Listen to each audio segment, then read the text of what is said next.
கார்த்திகாவும் சித்தார்த்தும் chairman கேபினில் ஓரத்தில் போய் நின்றனர். சித்தார்த்தின் மனதில் தீபக் சொன்ன வார்த்தைகளை ஓடிக்கொண்டிருந்தன. விடு பேபி, நீ இன்னும் அந்த வீட்டோட மாப்பிளைய பத்தியே யோசிச்சுட்டு இருக்கியா? கார்த்திகா, இவன் தப்பான ஆள்கிட்ட மோதிட்டான்.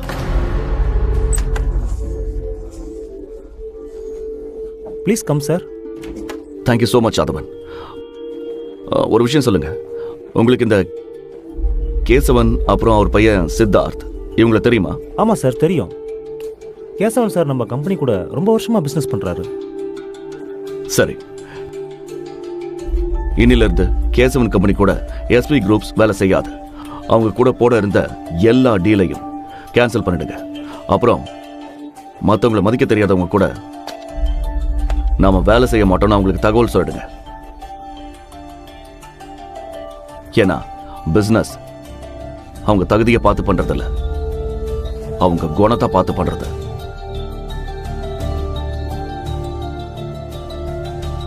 சித்தார்த் தீபக் சேர்மனுடன் பேசுவதை பார்த்து விடுவானா? தீபக் கொண்டு வந்த பணத்திற்கு பின்னால் இருக்கும் உண்மையை ஷர்மிளா தெரிந்து கொள்வாளா? தீபக் சொன்னதை கேட்டதும் ஆதவன் உடனே கேசவனுக்கு கால் செய்தார்.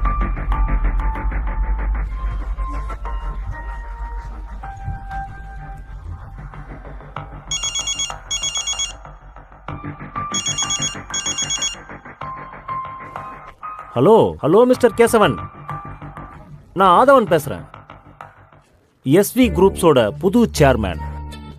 S yes yes mister Aadhavan. உங்களுக்கு ஒரு பேட் நியூஸ். இன்னிலிருந்து எஸ்வி குரூப்ஸ் உங்க கூட சேர்ந்து வேலை செய்யாது. நமக்கு நடுவில் கையெழுத்தான எல்லா டீல்ஸையும் நான் இப்பவே கேன்சல் பண்றேன். டாக்குமெண்ட்ஸ் உங்க ஆபீஸுக்கு வந்துடும். அப்புறம் இன்னொன்னு நல்லா கேட்டுக்கோங்க, எஸ்வி குரூப்ஸ் பெருக்கி துடைக்கிறவங்க கூட வேலை செய்யறதில்ல. மறுபுறம் சித்தார்த்தும் கார்த்திகாவும் சேர்மனை பார்க்க காத்திருந்தனர். உள்ளே வந்ததும் எஸ்வி குரூப்ஸ் புதிய சேர்மன் ஆதவன் என்று அவர்களுக்கு தெரிந்தது. சித்தார்த் ஆச்சரியப்பட்டாலும் ஆதவனை சந்தித்து பேச விரும்பினார்.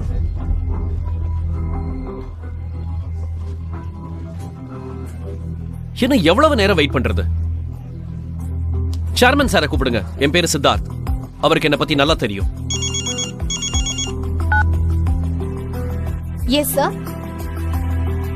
ஆதவனிடம் பேசிய பிறகு ரிசப்ஷனிஸ்ட் செக்யூரிட்டிக்கு கால் செய்தார். ஹலோ செக்யூரிட்டி, சீக்கிரம் சேர்மன் சார் கேபினுக்கு முன்னாடி வாங்க.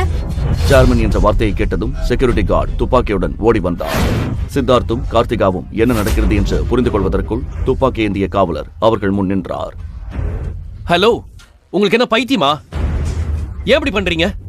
I am sorry mister Siddharth, ஆனா உங்க கம்பெனி கூட இருந்த எல்லா டீலையும் எஸ்வி குரூப்ஸ் கேன்சல் பண்ணிடுச்சு. அப்புறம் பெருக்கி துடைக்கிறவங்க கூட வேலை செய்ய முடியாதுன்னு சேர்மன் சார் சொல்லிட்டாரு. என்ன உளறிட்டு இருக்கீங்க? நான் ஆக்சுவலா இங்க வேலை கேட்டு வந்தேன். சீரியஸ்லி? இங்க பெருக்கிறதுக்கும் துடைக்கிறதுக்கும் எந்த வேலையும் காலியா இல்ல என்று எஸ்வி குரூப் நிறுவனம் அவர்களது ஒப்பந்தங்கள் அனைத்தையும் ரத்து செய்தார். அவர்கள் ஒரே இரவில் நடுத்தருவிற்கு வந்து விடுவார்கள். திடீர்னு எப்படி நீங்க இப்படி முடிவெடுக்கலாம்? எங்க அவரு? நான் அவரை பார்க்கணும். செக்யூரிட்டி, சீக்கிரமா உங்களை வெளியில அனுப்புங்க. காவலர் சித்தார்த்தின் கையை முறுக்கி அவனை கீழே உட்கார வைத்தார். சித்தார்த் வலியால் துடித்தான். விடுங்க. இதை பார்த்ததும் கார்த்திகா உடனடியாக அவனை காப்பாற்ற வந்தார். ப்ளீஸ் ப்ளீஸ், நீங்க அப்படி செய்யாதீங்க, நாங்க போயிடுறோம். கார்த்திகா அழுவதை பார்த்ததும் காவலர் சித்தார்த்தின் கையை விட்டார். அப்போது அவனுக்கு கேசவனிடமிருந்து போன் வந்தது.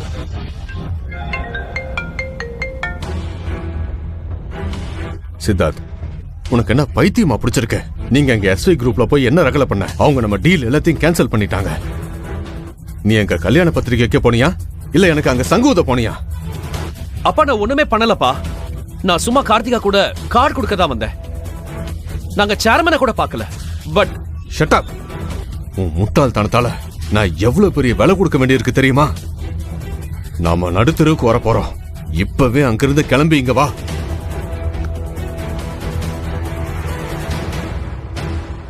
வாங்க சார், வெளியில போலாம்.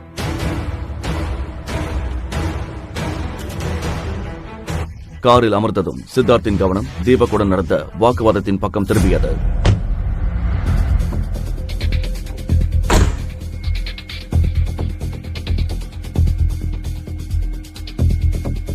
கார்த்திகா, எனக்கு என்னமோ இது எல்லாம் அந்த தீபக்கோட வேலையா இருக்கும்னு தோணுது. என்ன? அவனுக்கு என்ன தகுதி இருக்கு எஸ்வி குரூப்ஸ் கண்ட்ரோல் பண்ண? ஆனால் அவன் சொன்ன வார்த்தை சித்தார்த் மனதில் சந்தேகத்தை உண்டாக்கியது. இதுக்கு பின்னாடி என்ன இருக்குன்னு நான் கண்டிப்பா கண்டுபிடிப்பேன். சித்தார்த்துக்கு பாடம் புகட்டியதில் தீபக் மனதிற்குள் மகிழ்ச்சியாக இருந்தான்.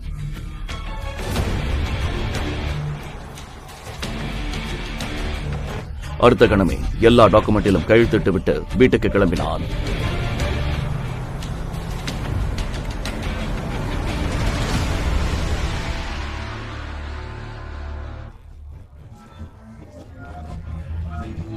ஆனால் வீட்டுக்கு வந்ததும் அவன் சிரித்த முகம் வாடி போனது.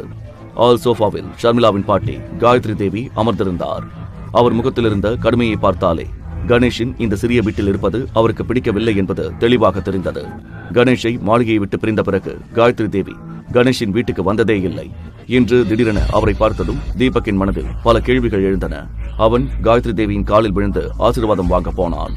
தீபக்கை பார்த்ததும் காயத்ரி தேவி முகத்தை திருப்பிக் கொண்டார். ஏனென்றால் அவருக்கு தீபக்கை சுத்தமாக பிடிக்காது. ஹாலில் ஒரு விசித்திரமான அமைதி நிலவியது.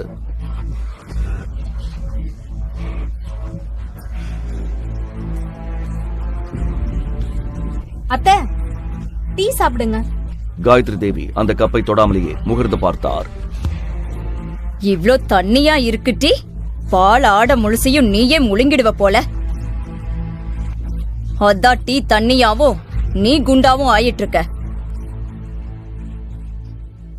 தூக்கி குப்பையில போடு இத. கீதா எப்படி தீபக்கை திட்டுவதற்கு ஒரு வாய்ப்பை கூட விடமாட்டாளோ அதேபோல் காயத்ரி தேவியும் கீதாவை கேவலப்படுத்துவதை வழக்கமாக வைத்திருந்தார். எல்லாரும் கேளுங்க, நான் இங்க கார்த்திகாவோட கல்யாண பத்திரிக்கை வைக்க வந்தேன்.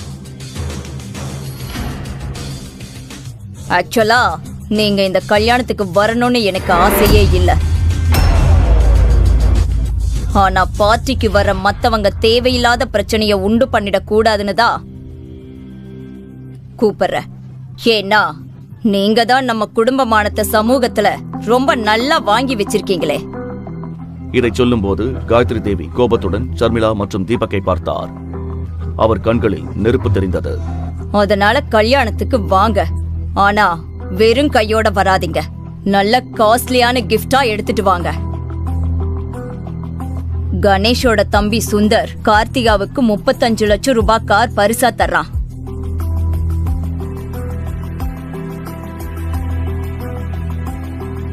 அவ்வளோ பெரிய பரிசு கொடுக்க உனக்கு தகுதி இல்லதா?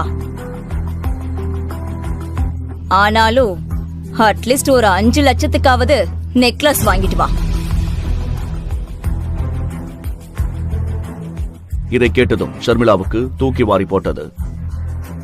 ஏனென்றால் குடும்ப சேமிப்பு பணம் முழுவதையும் அவள் தீபக்கின் நண்பனுக்காக கொடுத்து விட்டிருந்தாள். இல்ல பாட்டி, 5 லட்சம் ரொம்ப அதிகம். அவ்வளவு காஸ்ட்லியான கிஃப்ட் எங்களால வாங்க முடியாது. ஆமாங்க அத்தை, குடும்பத்துல சேவிங்ஸ் கூட எதுவும் இல்ல. இவ்ளோ காஸ்ட்லியான கிஃப்ட். நீ உன் கிட்னிய விப்பியோ இல்ல வீட்டை விப்பியோ, எனக்கு அத பத்தியெல்லாம் கவலை இல்ல. ஆனா கிஃப்ட் 5 லட்சத்துக்கு குறையாம இருக்கணும். காயத்ரி தேவியின் கராரான குரலை கேட்டு அனைவரும் ஒருவர் முகத்தை ஒருவர் பார்த்துக் கொண்டனர். சொல்லிவிட்டு காயத்ரி தேவி கோபமாக வீட்டை விட்டு வெளியேறினார்.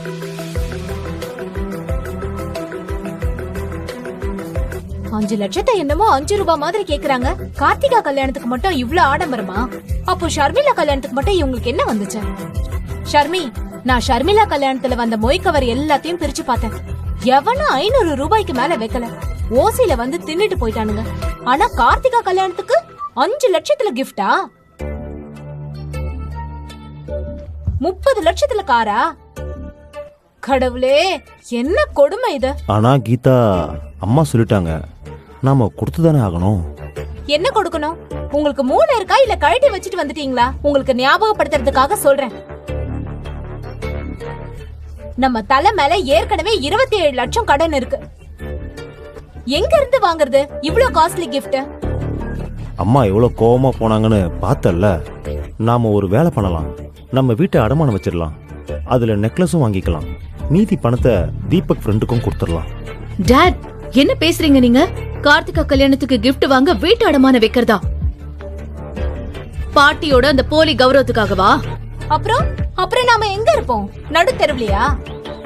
இதை சொல்லும்போது கீதா கோபத்துடன் கணேஷ் மற்றும் தீபக்கை உரைத்து பார்த்தாள். ஷர்மி, என்கிட்ட கொஞ்சம் பணம் இருக்கு. நாம ஏதாவது விலை கம்மியா ஒரு நெக்லஸ் வாங்கலாம். ஓகே மாம். மார்க்கெட்ல அழகா கம்மியான விலையில டிசைன்ஸ் இருக்கும். I know. தீபக், கார் எடு போலாம்.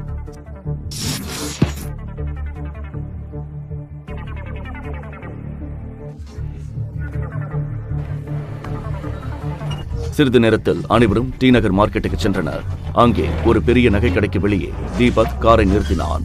இது டி நகரில் மிகவும் பிரபலமான நகைக்கடை.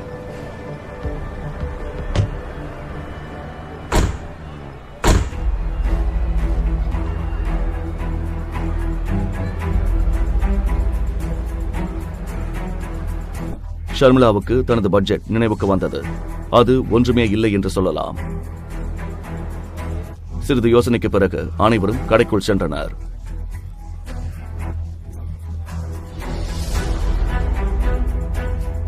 ஏய் தம்பி, சீக்கிரம் வேலையை பாரு, கஸ்டமர் வர நேரமாச்சு.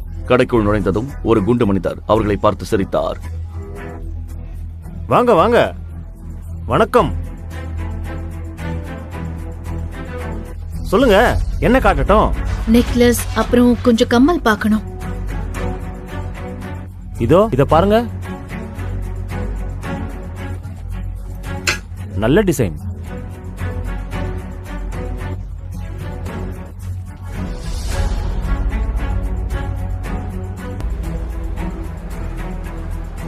ஷர்மிளா ஒவ்வொரு நெக்லஸையும் பார்க்கும் போதும் அதன் விலையைத்தான் முதலில் பார்த்தாள். எல்லா நெக்லஸும் அவள் பட்ஜெட்டுக்கு மேலே இருந்தது. தீபக்குக்கும் அது புரிந்தது. நிறைய நகைகளை எடுத்து போட்ட பிறகும் ஷர்மிளா எதையும் தேர்ந்தெடுக்கவில்லை. இதை பார்த்த கடை உரிமையாளருக்கு சந்தேகம் வந்தது.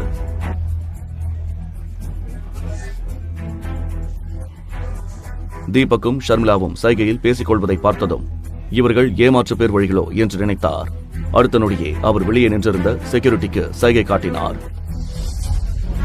காவலர்கள் உடனே உள்ளே வந்து ஷர்மிளா, தீபக் மற்றும் கீதாவை கண்காணிக்க தொடங்கினர். இதை பார்த்த ஷர்மிளாவும் கீதாவும் பயந்து போயினர்.